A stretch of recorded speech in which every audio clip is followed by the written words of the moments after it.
l'église baptiste œuvre et mission offre au patriarche révérend docteur Dion Yaye Robert une villa d'une valeur de 900 millions de francs CFA, située à Sombo, est bâtie sur une superficie de près d'1 hectare. La résidence Shalom comporte environ 4 salons, 15 chambres, une piscine, un ascenseur, un jardin incroyable.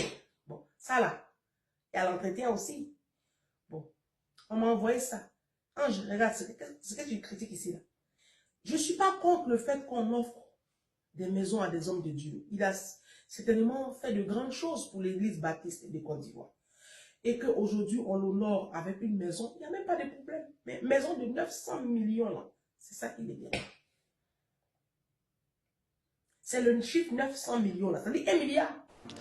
Shalom à vous tous. Alors vous suivez la Bible contre l'avare. Et la source du jour, le scandale de la maison offerte au patriarche Robert Dion. Thème, la maison de 900 millions de francs CFA. Offerte, bien sûr, au patriarche Dion. Il y a mieux à faire que ça. Alors c'est une cyberactiviste qui se prononce, qui charge, qui censure et qui propose. Je fais cette vidéo pour répondre à une internaute chroniqueuse vivant du côté de la France. Une nommée Ange Déanzo. Une dame ivoirienne. Il faut dire que c'est une dame pour qui j'avais, et d'ailleurs même à présent, un très grand respect pour le fait de certaines réalités sociales qu'elle décrit et met en lumière dans le contexte de notre monde avec souvent des analyses que j'avoue d'ordinaire profondes et assez pertinentes.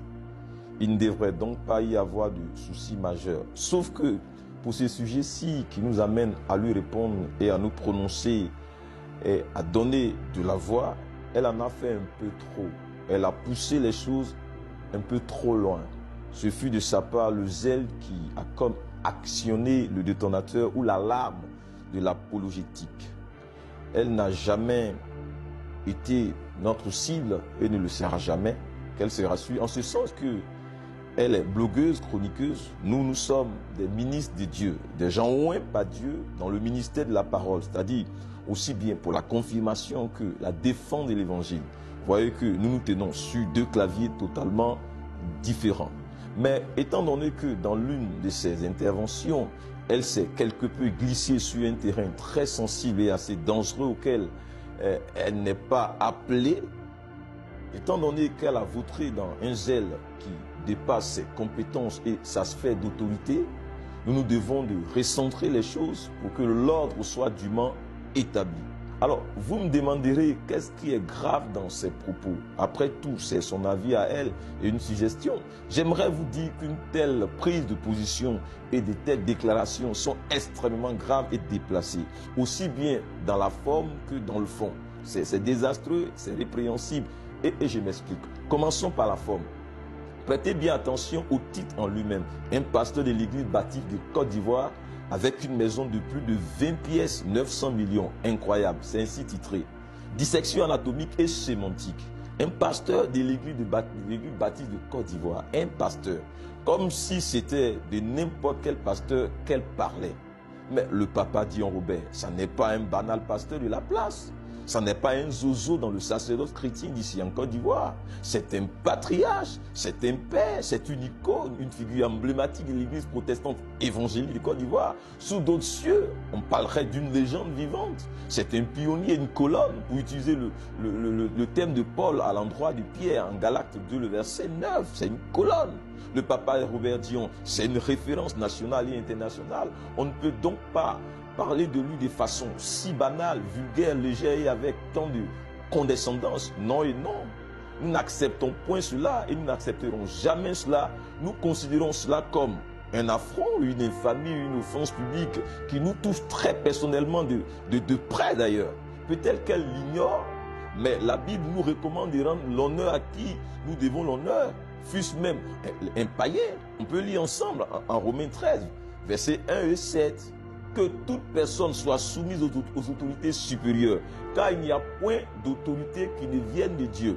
Et les autorités qui existent ont été instituées de Dieu. Au verset 7, rendez à tout ce qui leur est dû. L'impôt à qui vous devez l'impôt, le tribut à qui vous devez le tribut, la crainte à qui vous devez la crainte, l'honneur à qui vous devez l'honneur. C'est écrit.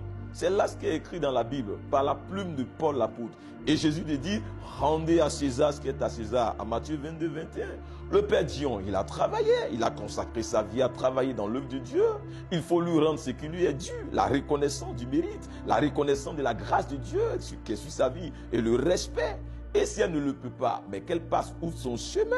Ensuite vient le bloc d'expression, un pasteur de l'église bâtie du Côte d'Ivoire. Là encore rectificatif, ça n'est pas un pasteur de l'église bâtie de Côte d'Ivoire, c'est le père fondateur des églises bâties œuvre et mission de Côte d'Ivoire et dans les nations. C'est donc une référence internationale. Si donc tel est le cas et que cela est indiscutable, dites-le moi s'il vous plaît. Tout cela ne mérite-t-il pas plus de respect que ça?